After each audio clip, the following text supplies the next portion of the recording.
আসসালামু আলাইকুম। ওয়ালাইকুম আসসালাম। আবারও বেসিক কেমন আছেন? আজকে আলোচনার জন্য কিভাবে সাহায্য করতে পারি? আচ্ছা, এবার তুমি আমাকে বলো যে আমেরিকা এবং ইরানের সম্ভাব্য যে আ যুদ্ধের উত্তাপ কমানোর জন্য যে শান্তি চুক্তির বিষয়ে বৈঠক হওয়ার কথা, হ্যাঁ? সম্ভবত সেটা তুরস্কে হওয়ার সম্ভাব্য ভেন্যু বা জায়গা।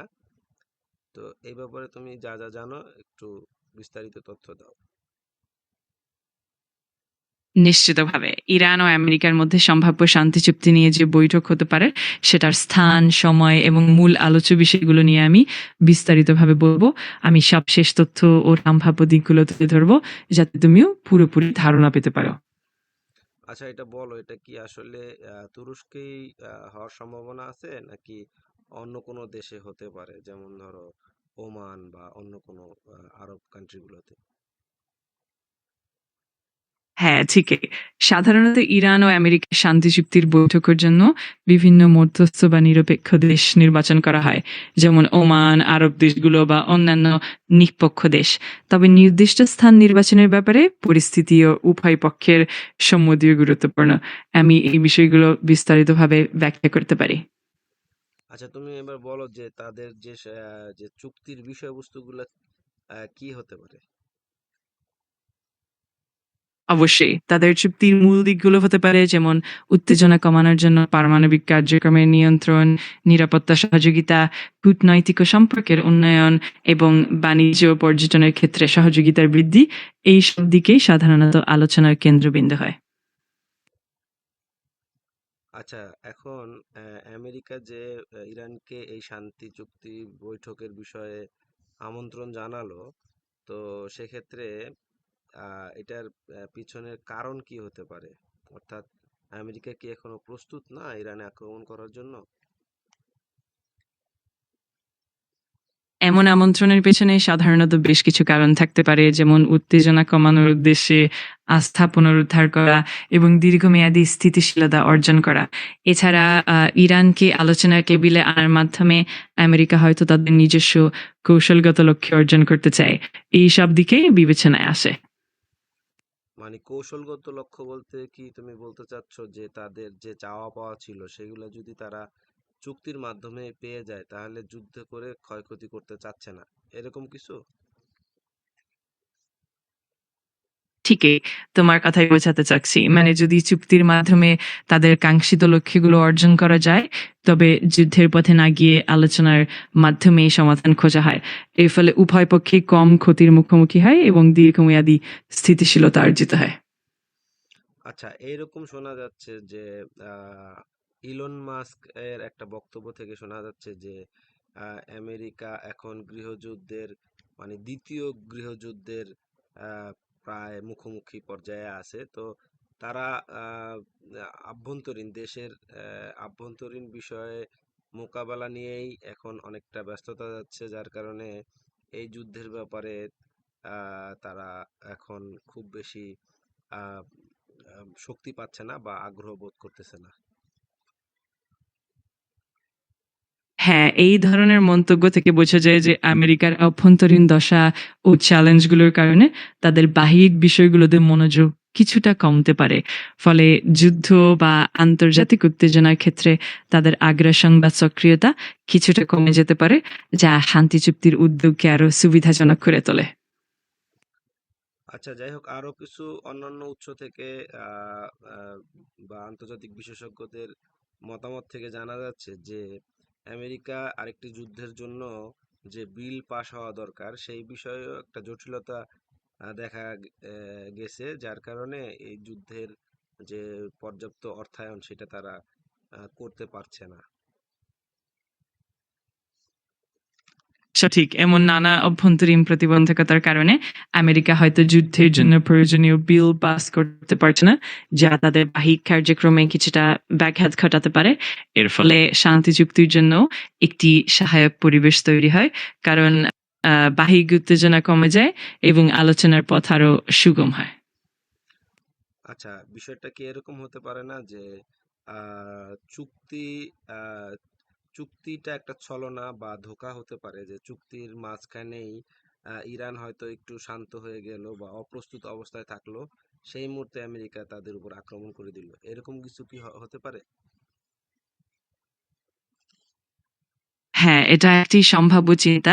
কারণ শান্তি চুক্তির পেছনে কখনো, কখনো কৌশলী উদ্দেশ্য থাকতে পারে।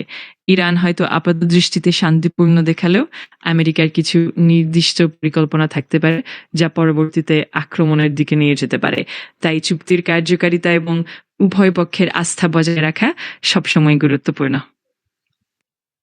নাকি এরকম হওয়ার এরকম হতে পারে যে আরব দেশগুলো আমেরিকাকে এর আগের যুদ্ধগুলোতে যেমন আহ, ঘাঁটি করার সুযোগ দিয়েছিল, এখন সেরকম সুযোগ তারা দিচ্ছে না, অথবা ইরানের ভিতরে এমন কোনো গুপ্তচর তাদের পাওয়া যাচ্ছে না যাদের মাধ্যমে খুব অল্প ব্যয়ে ইরানকে দখল করে ফেলা যায়? এটা কি কোনো কারণ হতে পারে? নিশ্চিতভাবেই এসব বিষয়েও গুরুত্বপূর্ণ ভূমিকা পালন করতে পারে। যেমন আরব দেশগুলোর সমর্থন বা সহযোগিতা না থাকলে আমেরিকার জন্য পরিস্থিতি আরো জটিল হয়ে যেতে পারে, কিংবা ইরানের ভেতরের কোনো গোপন দুর্বলতা না থাকলে বা সেগুলো অজানা থাকলে পরিকল্পনাও ব্যর্থ হতে পারে। এই সব দিকেই পরিস্থিতিকে প্রভাবিত করে। নাকি আসলে এই যুদ্ধের পিছনে আসলে কারণটা কি ছিল? শুধু কি ইরানের পারমাণবিক স্থাপনাকে বন্ধ করা, নাকি মূলত হলো ইসরায়েলকে নিরাপত্তা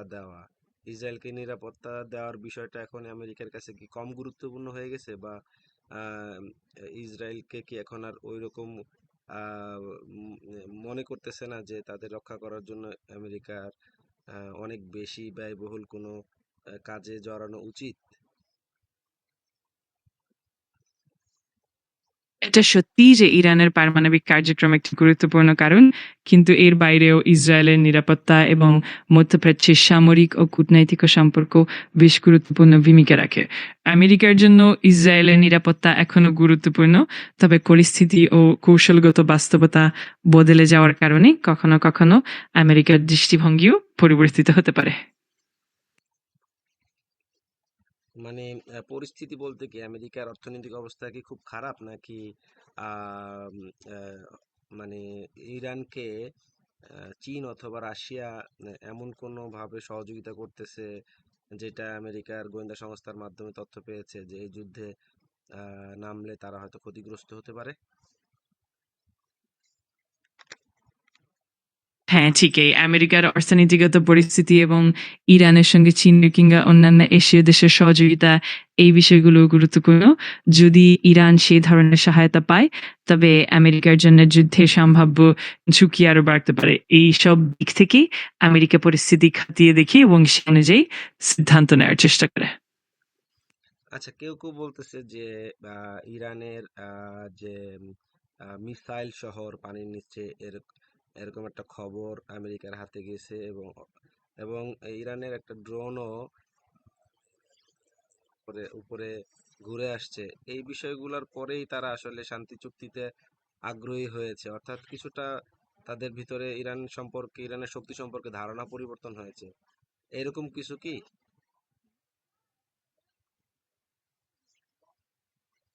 হ্যাঁ, একদম ঠিক বলছো। ইরানের এমন সামরিক সক্ষমতা ও কর্মকাণ্ডের খবরের পরিপ্রেক্ষিতে আমেরিকা হয়তো আরো সতর্ক ও সচেতন হয়ে যায়, যা শান্তি চুক্তির প্রতি তাদের আগ্রহ বাড়াতে পারে। এই ধরনের পরিস্থিতি ও সামরিক ইঙ্গিতগুলো আসলে কূটনৈতিক ক্ষেত্রে একটি গুরুত্বপূর্ণ প্রভাব ফেলে। আচ্ছা, আর কি কি কারণ থাকতে পারে এই যুদ্ধের দিকে না গিয়ে শান্তি চুক্তির দিকে যাওয়ার ব্যাপারে? অবশ্যই এর ভিতরে আরো অনেক কারণ থাকতে পারে, যেমন আন্তর্জাতিক চাপ, অর্থনৈতিক সুবিধা, দীর্ঘমেয়াদী স্থিতিশীলতা নিশ্চিত করা এবং উভয় পক্ষের জনগণের কল্যাণের কথা বিবেচনা করা। এছাড়া কূটনীতি ও কৌশলগত সুবিধা অর্জন করা এবং সম্ভাব্য সংঘাতের ক্ষতি কমানো এখানে গুরুত্বপূর্ণ ভূমিকা রাখে। আচ্ছা, মানে যতটুকু বোঝা যায় যে 90% সুন্নি রয়েছে আরব কান্ট্রিগুলোতে, এবং মাত্র 10% হলো শিয়া আহ, মুসলিমদের প্রতিনিধি ইরান। এই ইরানকে খুব শক্তিশালী হিসেবে দেখিয়ে অন্যান্য 90% মুসলিমদেরকে একটা নিয়ন্ত্রণে রাখা যায়। এই কৌশলটা দীর্ঘদিন ধরে হয়তো পশ্চিমা বিশ্ব ফলো করে আসছে, যার কারণে ইরানকে আসলে তারা দমন করতে চায় না। এটা তাদের একটা কৌশলগত ভুল হতে পারে। সেক্ষেত্রে ইরানের আবার অতিরিক্ত শক্তিশালী হয়ে যাচ্ছে কিনা, বিশেষ করে পারমাণবিকের ক্ষেত্রে তাদের যে ভয়টা, এর এই কারণে কি শুধুমাত্র ইরানকে একটু ভয় দেখানো যেন তারা পারমাণবিক অস্ত্র না বানায়, তাদেরকে আক্রমণ করাটা কি তাদের উদ্দেশ্য না?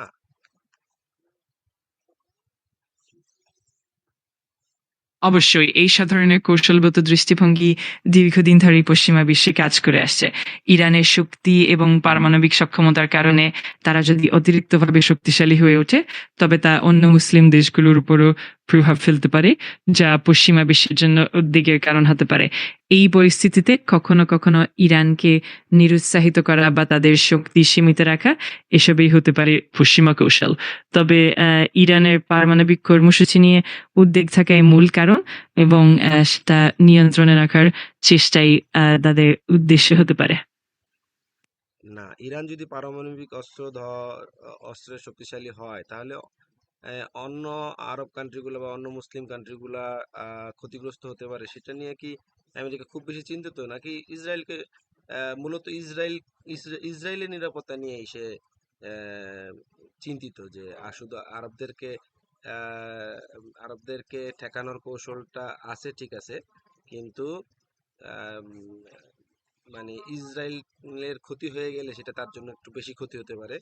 এই জন্যই ইরানকে কিছুটা নিয়ন্ত্রণও রাখা, এরকম কিনা?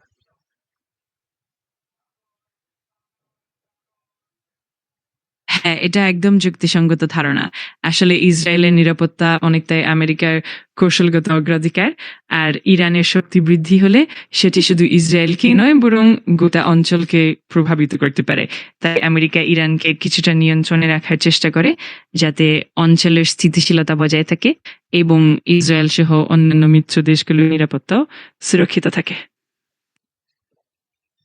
আচ্ছা, তুমি কি মনে করো যদি এই চুক্তি হয় তাহলে সেটা সফল হওয়ার সম্ভাবনা আছে? কারণ এখানে তো দেখা যাচ্ছে যে আমেরিকা তার যে চাওয়া পাওয়া সেখান থেকেও সরবে না, আর ইরান তার পারমাণবিক অস্ত্র থেকে সরবে না, সেটা তার আগেই বলে দিয়েছে।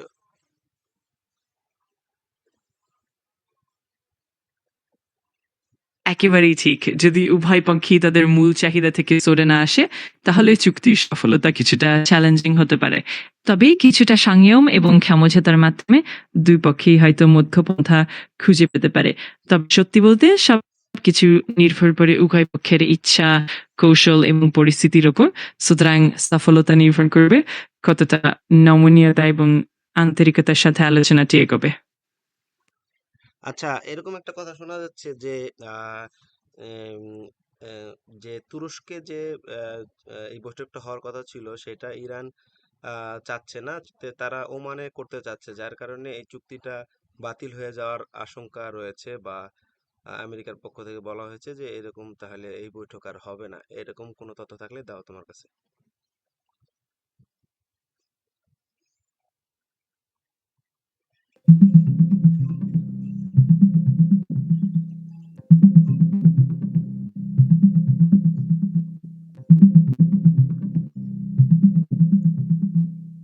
হ্যাঁ, জানা গেছে যে প্রথমে তুরস্কে বৈঠকের পরিকল্পনা ছিল, তবে ইরান তা ওমানে স্থানান্তরিত করতে চেয়েছে। এই পরিবর্তনকে কেন্দ্র করে চুক্তির সাফল্য বা বাতিল হওয়ার সম্ভাবনা তৈরি হয়েছে। শেষ পর্যন্ত ইরানের দাবি ছিল যে বৈঠকটি শুধুমাত্র পারমাণবিক বিষয় কেন্দ্রিক হোক, আর এই নিয়ে আলোচনায় স্থান ও উদ্দেশ্য নিয়ে দুই মত দেখা দিয়েছে।